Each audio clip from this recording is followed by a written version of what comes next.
Hello guys, welcome back to Pragati classes. तो आज की इस वीडियो में करेंगे इंग्लिश फर्स्ट फ्लाइट का पोएम जिसका नाम है अमांडा।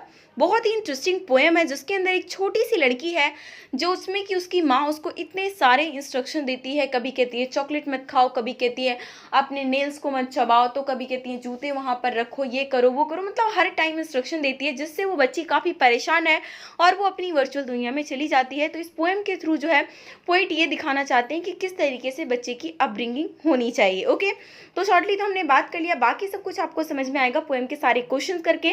क्वेश्चन करने के बाद आपका जो है किसी भी टाइप का अगर क्वेश्चन बनता है आप आसानी से कर लोगे, चाहे वो एक्सट्रैक्ट बेस्ड हो, शॉर्ट क्वेश्चन हो या फिर लॉन्ग क्वेश्चन हो, क्योंकि इसमें हमने 6 तो किए हैं शॉर्ट क्वेश्चन और उसके बाद हमने 2 जो है लॉन्ग क्वेश्चन भी इसमें हमने कवर किए। ठीक है ना, तो वीडियो को कंप्लीटली आपको जरूर देखना है।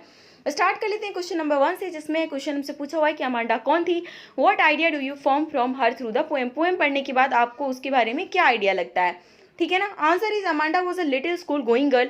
अमांडा जो है एक छोटी सी स्कूल गोइंग गर्ल है, क्योंकि जब आप पोएम को पढ़ोगे तो उसमें उसकी माँ के जो इंस्ट्रक्शन है ना, होमवर्क कर लो, नेल्स मत खाओ, इससे हमें पता चलता है कि वो लड़की बहुत ज़्यादा भी बड़ी नहीं है, but 9 to 10 years, 8 to 10 years के बीच में हो सकती है। कभी कभी एज भी पूछ लेते हैं तो आप उसी तरीके से दोगे। तो अमांडा जो एक छोटी सी स्कूल गोइंग गर्ल है, she seems to be love fairy tales stories like Rapunzel and mermaids. उसको जो है फेरी टेल्स की स्टोरीज वगैरह काफ़ी पसंद है, क्योंकि जब हम पढ़ते हैं तो पता चलता है, तभी तो उसको रेपुंजल और मर्मेड्स के बारे में पता चला है। She does not like too many instruction और nagging which make her sulk and moody. उसे बिल्कुल भी पसंद नहीं है कि उसको कोई इंस्ट्रक्शन दे और उसमें कमियां निकाले। नैगिंग पर्सन वो पर्सन होते हैं जो कि हर किसी में कुछ ना कुछ कमी निकालने के लिए बैठे रहते हैं। Which make her sulk and moody, जिसकी वजह से वो काफ़ी परेशान हो जाती है, वर्चुअल दुनिया में चली जाती है और मूडी भी बन जाती है। Then she does not listen to her mother attentively, और बाद में तो ये होता है कि वो अपनी माँ को केयरफुली अटेंटिवली सुनती भी नहीं है और डे ड्रीमिंग, दिन के सपने देखना शुरू कर देती है। Next question, why is Amanda getting scolded for having chocolate. Amanda को चॉकलेट खाने से क्यों मना किया गया है। ठीक है ना, क्वेश्चन आप पोएम में देखोगे कि उसकी माँ चॉकलेट खाने के लिए भी उसे मना कर रही है, तो क्यों कर रही है। Amanda is getting scolded for having chocolates as previously it has caused her acne. उसको चॉकलेट खाने से इसलिए मना किया गया है क्योंकि इससे पहले वो चॉकलेट खाई होगी तो उसको एक्ने हो गया होगा। ठीक है ना। Amanda mother is very particular about such thing. Amanda की माँ जो है इन सब चीज़ को लेकर काफ़ी पर्टिकुलर है। Amanda is made conscious about her physical appearance. Amanda को मतलब इसी छोटे से एज में ये बताया जा रहा है कि तुम्हारा फिजिकल अपीयरेंस ऐसा होना चाहिए, एक्ने नहीं होना चाहिए, जिसकी वजह से तुम चॉकलेट मत खाओ। It is very sad that at such a young age Amanda is made to worry about natural experience. और ये बहुत ही दुख की बात है कि एक छोटे से उम्र में की लड़की को इस बात की चिंता में मतलब डाला जा रहा है कि तुम्हारा नेचुरल जो एक्सपीरियंस किस तरीके से होने वाला है, और या फिर उसके फिजिकल अपीयरेंस के बारे में बातचीत हो रही है इतना छोटे उम्र में। ठीक है ना। नेक्स्ट क्वेश्चन है, why does Amanda wish to be a mermaid, an orphan or a Rapunzel. Amanda जो इस पोएम में 3 चीज़ बनना, मतलब 3 जो है इसमें डे ड्रीमिंग दिखाया गया है। एक बार तो जब वो चाहती है कि वो एक मर्मेड बन जाए, एक टाइप की जो है आप ये समझ सकते हैं समुद्री जीव जो कि अकेले समुद्र में मौज कर रही है। उसकी दूसरी बात, एक ऑर्फन चाहती है कि जहाँ पे मैं आज़ादी से घूमूं फिरूं, चाहे मेरे नंगे पैर हो, मेरे पास कुछ नहीं, but still she is happy in that dream also. इसके बाद एक रेपुंजल की स्टोरी है जिसमें एक मतलब डायन चुड़ैल टाइप है कोई कैरेक्टर जो कि टावर पे अकेले रहती है, तो वो यहाँ ये भी बनना चाह रही है। ठीक है ना। तो यहाँ हमें क्वेश्चन में ये पूछा है क्यों बनना चाहती है। Amanda wishes to be a mermaid so that she could drift alone by blissfully language among sea. Amanda जो है मर्मेड इसलिए बनना चाहती है ताकि वो पूरे इतना बड़ा सा समुद्र में अकेले जो है ड्रिफ्ट कर सके।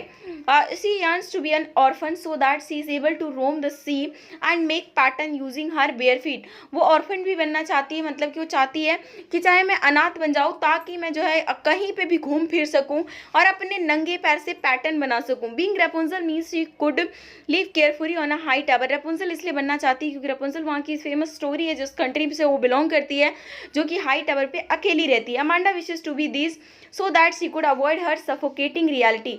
अमांडा ये सब ये इसलिए चाहती है क्योंकि वो अपनी सफोकेटिंग दुनिया से जो है बाहर निकलना चाहती है।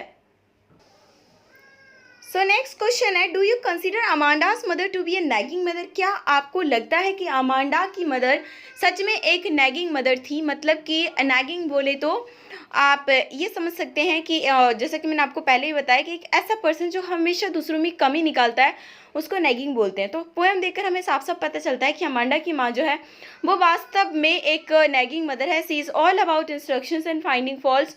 वो हमेशा इंस्ट्रक्शंस देती रहती हैं और गलतियां जो है निकालती रहती हैं। No doubt it is her responsibility to instil good values into her daughter. इसमें कोई शक नहीं है कि हाँ, ये उनकी जिम्मेदारी है कि अपनी बेटी के अंदर अच्छे गुण डालें, but not at the cost of her child's happiness. लेकिन अपनी बच्ची की खुशी के कॉस्ट पे नहीं। One should know how to strike a balance between maintaining responsibilities and taking good care. हर इंसान को ये जानना चाहिए कि किस तरीके से बैलेंस बनाए ताकि रिस्पॉन्सिबिलिटी भी मेंटेन हो और अच्छी केयर भी हो सके। नेक्स्ट क्वेश्चन है, why does Amanda seem moody most of the time. Amanda most of the time moody क्यों रहती है, मतलब कि वो डे ड्रीमिंग में क्यों रहती है, कुछ भी ध्यान से अपनी माँ की बात सुनती नहीं है। Amanda seem moody most of the time because she is trying to make an escape from her sorry reality. वो मूडी इस वजह से रहती है क्योंकि वो इस बात ये मतलब ये ट्राई कर रही है कि वो जो उसकी ये सॉरी रियलिटी है ना, ये दुख भरी जो उसकी दास्तां है, उससे वो बाहर निकल जाए। Where she is nagged it most of the time, जहाँ पर कि उसको हर बार उसमें कमी निकाला जाता है। It is indeed a sorry stage for a small child. ये वास्तव में एक बहुत ही दुख भरी बात है कि एक छोटी सी बच्ची अमांडा को ये सब कुछ सहना पड़ रहा है। Here the only defence against such reality is her imagination. वो अपने मतलब इन रियलिटी से किस तरीके से अपने आप को बचाव कर पा रही है, सिर्फ और सिर्फ अपनी इमेजिनेशन से, जहाँ पर कि उसे लगता है कि हाँ मैं इससे बच रही हूँ। Hence it makes her look Moody and uninterested, और इसी वजह से वो मूडी और अनइंटरेस्टेड हो गई है। व्हाट इज सेंट्रल थीम और पोएम अमांडा। अमांडा जो पोएम है उसका सेंट्रल थीम क्या है। The poem Amanda by Robin Klein highlights the importance of upbringing of a child. जो ये पोएम है जिसके पोइट है रॉबिन क्लेन, उन्होंने इस पोएम को बनाकर बेसिकली पोएम को लिखा इस चीज़ को जताते हुए कि कितनी इम्पॉर्टेंस है बच्चे की अपब्रिंगिंग, उनका पालन पोषण किस तरीके से किया जाए। It point out the upbringing does not involve making a child responsible and fit for the society only. It is important to note that upbringing involves understanding from both the side. उन्होंने साफ साफ ये point out किया है कि upbringing का कतई मतलब ये नहीं है कि आप सिर्फ और सिर्फ बच्चे को रिस्पॉन्सिबल बनाओ और ऐसा बना दो जो कि सोसाइटी के लिए फिट हो जाए, बल्कि ये भी इंपॉर्टेंट है कि जो अपब्रिंगिंग है उसके अंदर दोनों साइड से अच्छी अंडरस्टैंडिंग होनी चाहिए from the parents and from the child. One can not just force the child to be civilise. कोई भी इंसान किसी को अपने बच्चे को जो है फोर्स नहीं कर सकता सिविलाइज होने के लिए या फिर गुड मैनर के लिए। Love and proper care are required in nursing of a child. आप बच्चे को अच्छी तरीके से पाल पोष रहे हो, उसके अंदर अब कुछ भी गुण डालना है तो वो लव और प्रॉपर केयर से ही आ सकता है, जबरदस्ती से नहीं आ सकता। अब उसके बाद हम करेंगे दो अपने लॉन्ग क्वेश्चन जिससे जो है आपको और लॉन्ग क्वेश्चन का इतना डिफिकल्ट नहीं होता है, बट कभी कभी क्या होता है ना एग्जाम में क्या करते हैं आपसे एक कोई टफ सा क्वेश्चन डाल देते हैं जो आप कर नहीं पाते हो, और ऑप्शन में फिर पोएम में से लॉन्ग क्वेश्चन कर देते हैं जो बच्चे प्रिपेयर नहीं करके रखते, जिस वजह से अब मैं आपको सजेस्ट करूंगी कि आप ये भी जो है आप अगला दो क्वेश्चन भी देख ही लो, क्योंकि पोएम में से जब भी लॉन्ग क्वेश्चन आता है ना बहुत ही ईजी रहता है, आप उससे आसानी से कर सकते हो। क्वेश्चन क्या है, how does Amanda tackle the nagging nature of her parents. अपने पेरेंट्स के नैगिंग नेचर को किस तरीके से टैकल करती है, आपको पोएम के एग्जाम्पल के साथ इसको एक्सप्लेन करना है, और अमांडा के जो आप ये देखते हो तो उसमें क्या वैल्यू जो है आपको पता चलती है, ठीक है ना। Amanda is small girl who is termed as moody for her careless behaviour. अमांडा एक छोटी सी लड़की है जो कि उसे मूडी बोला गया है इस वाले पोएम में क्योंकि उसका बिहेवियर बहुत ही केयरलेस है। She is getting instruction from her parents. अब उसके पेरेंट्स से उसको इंस्ट्रक्शंस मिल रहे हैं जो कि उसको बहुत ज़्यादा लग रहा है कि इतना मिल रहा है जो उसकी वो हैंडल नहीं कर पा रही है। She is told not to eat her nails. उसको ये बोला जाता है कि तुम अपने नेल्स मत खाओ, प्रॉपर पोजीशन में बैठो। Amanda response to it is her world of imagination where she is mermaid drifting effortlessly by the language river. और अमांडा इस चीज़ को किस तरीके से रिस्पॉन्स करती है, कैसी ही इमेजिनेशन भरी दुनिया में जाकर जहाँ पर वो ये सोचती है कि मैं एक मर्मेड हूँ और ड्रिफ्ट कर रही हूँ पूरे बड़े से समुद्र में, रिवर कुछ भी यूज़ कर सकते हो आप, ठीक है ना, वैसे सी है शायद से। Further she is asked about cleaning her room and finishing her homework. उसके बाद उसको बोला जाता है कि तुम अपना अमांडा रूम साफ कर लो और उसके बाद तुम क्या करो, अपना होमवर्क जो है कंप्लीट कर लो। To which she reacts being an orphan. उसके बाद वो इस तरीके से रिएक्ट करती है कि वो एक ऑर्फन है, रोमिंग इंडस्ट्री, जो कि गलियों में घूम रही है, and making patterns with her पैर, जहाँ पर कि वो नंगे पैर से जो उसके पैरों के छाप उस पर आ रहे हैं, इस चीज़ को वो में चली जाती है। और उसके बाद अमांडा को बोला जाता है तुम चॉकलेट मत खाओ क्योंकि तुम्हें उसकी वजह से एक्ने हो गया था। तो फिर अब वो जो है वो अपने आप को एक रेपुंजल की फॉर्म में सोचने लगती है कि वो अब उसकी इच्छा ये है कि जिस तरीके से वो रेपुंजल जो कि एक डायन है, चुड़ैल है, जो कि टावर पे अकेले रहती है, तो वो वो भी चाहती है कि मैं उस टावर पे अकेले रहूँ, मतलब आराम से दुनिया से मतलब अलग रहूँ, और वो इस तरीके से इमेजिनेशन में देख लेती है कि मुझे हर किसी से अलग हो जाऊँ। अमांडा टैकल दी कॉन्स्टेंट क्रिटिसिज्म, जो भी उसके साथ हो रहा है उसकी वजह से वो अपने सारे क्रिटिसिज्म को कैसे टैकल कर रही है अपनी इमेजिनेशन भरी दुनिया में जाकर। It shows that despite facing criticism, Amanda is not ready let go of her desire. ये इससे हमें ये पता चलता है कि अमांडा को कितना ही डांटा जाए, कितना ही क्रिटिसाइज किया जाए, कितनी ही कमियां निकाला जाए, कितनी इंस्ट्रक्शन दिए जाए, लेकिन अमांडा जो अपनी इच्छाओं को जाने नहीं देने के लिए तैयार है। She has a mind of her own and she will not come to the pressure of parents. अपने जो है पेरेंट्स के प्रेशर पे वो जो है हार नहीं मानेगी। The change placed on her in the real world are unshackled by her in the virtual world. मतलब वो जो चेन उसके पास रियल वर्ल्ड में प्लेस किया गया उसको कोई भी हिला नहीं सकता, क्योंकि वो अपनी वर्चुअल दुनिया में रह रही है। उसके पेरेंट्स को जो है उसके नेचुरल जो उसकी नेचुरल इच्छा है उसको रिस्ट्रेन नहीं करना चाहिए। ये हमने अपना थॉट लिखा है। उसके बाद next question, discuss the importance of proper upbringing with the reference to the poem Amanda by Robin Klein. Robin Klein ने जो पोएम लिखा है अमांडा, उसको रेफरेंस लेकर आपको बताना है कि क्या इंपॉर्टेंस होती है एक प्रॉपर अपब्रिंगिंग की।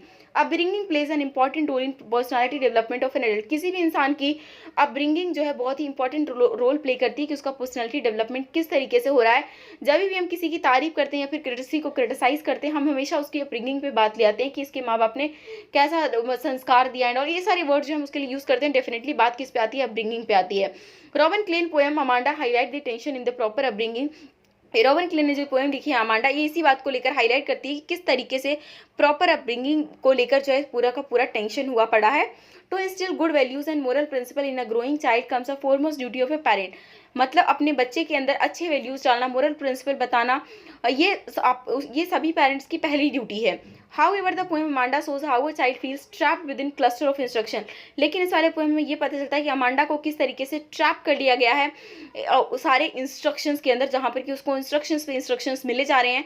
No proper space is given to her creativity. उसकी खुद की क्रिएटिविटी के लिए कोई प्रॉपर स्पेस दिया नहीं जा रहा है, हर चीज़ के लिए उसे इंस्ट्रक्शंस दिए जा रहे हैं। As a result she feels trapped and she can skip, जिसकी वजह से ही वो क्या होती है, अपने आप को ट्रैप महसूस कर रही है कि मैं तो एकदम यहाँ पे बंद गई हूँ, और अब वो चाह रही है कि मैं वहाँ से बच निकलूँ।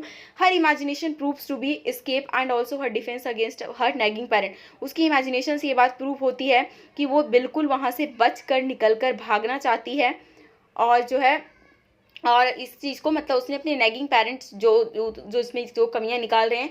Situation of Amanda is so worse that she wishes to be an orphan. अमांडा की सिचुएशन इतनी ज़्यादा बुरी है कि वो ऑर्फन तक बनने को तैयार है ताकि वो अपने घर वालों से छुटकारा पा सके। इवन वो इमेजिन करती है वेरियस रोल, वही मरमेड के बारे में बात करें चाहे रेपुंजल के बारे में बात करें। Amanda wishes to live alone and care free. Amanda चाहती मैं अकेली रहूँ, केयर फ्री रहूँ। It is very important to understand the situation of Amanda. बहुत ही इंपॉर्टेंट है अमांडा की सिचुएशन को समझना, जहाँ पर उसके फ्रीडम को बिल्कुल कट किया जा रहा है by the constant instruction and guidelines। proper balance should maintain when dealing with such delicate, जब ऐसी डेलिकेट इश्यूज के बारे में बात आती है तो वहाँ पर प्रॉपर बैलेंस मेंटेन करना बहुत ज़रूरी होता है। ग्रोइंग चाइल्ड स्पेशली जब वो 9-10 बल्कि वहाँ 13-14 तक भी 13-14 के आप 18 तक में भी बच्चों को संभालना एक बहुत ही डेलिकेट इशूज़ हो जाता है। तो इन सब चीज़ों को लेकर जो है ये पोएम हाईलाइट किया गया है। होपफुली आपको वीडियो पसंद आई होगी। वीडियो को लाइक करिए, अपने दोस्तों के साथ शेयर कीजिए। चैनल पर नए हैं तो सब्सक्राइब करके बेल आइकन भी क्लिक कर लीजिए ताकि नई वीडियो की नोटिफिकेशन आपको तुरंत मिल सके।